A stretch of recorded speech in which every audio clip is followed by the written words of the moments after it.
نیاوران الان صدای The Israeli targeted missile attacks continue to enter Iranian territory. However, Iran can only respond with a global attack on Israel.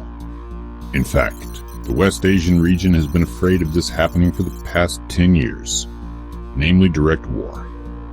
Direct war between Israel and Iran has occurred and is now really happening.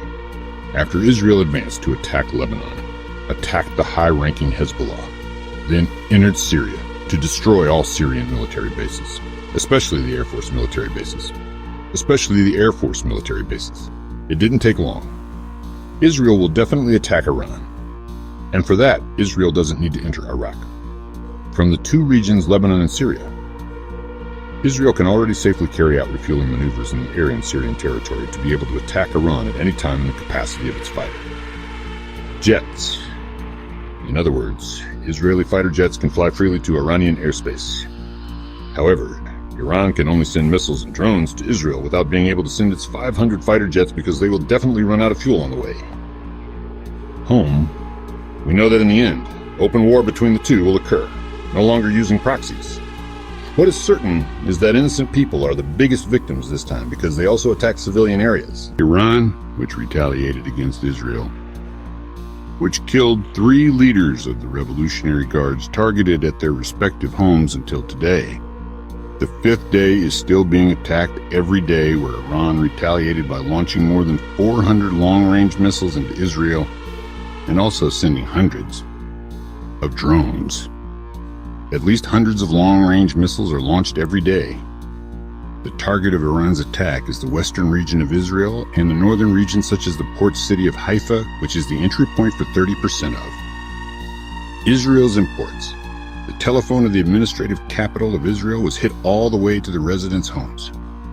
Why did Iran succeed in penetrating the Iron Dome, which protects Israel's territory, which is said to be able to block 90% of attacks?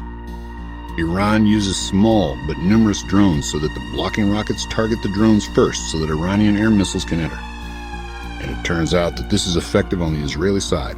The attack on Iran is still ongoing. Its 3 main targets are still being targeted: Iran's nuclear facilities, its air defense system, and Iran's military leader, including this Ayatollah Khamenei, who has left the city of Tehran, whose current location is unknown, but continues to be pursued by Israel.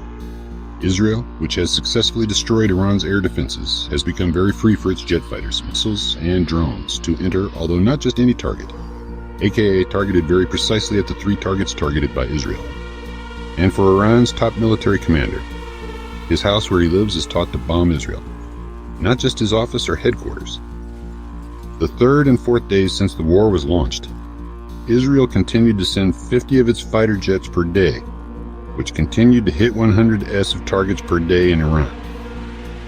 However, Iran, which is known to have a minimum of 5,000 long-range missiles and drones, can still send its missiles and missiles and missiles and missiles. This means that there are many locations that are still unread by Israel. War against Israel.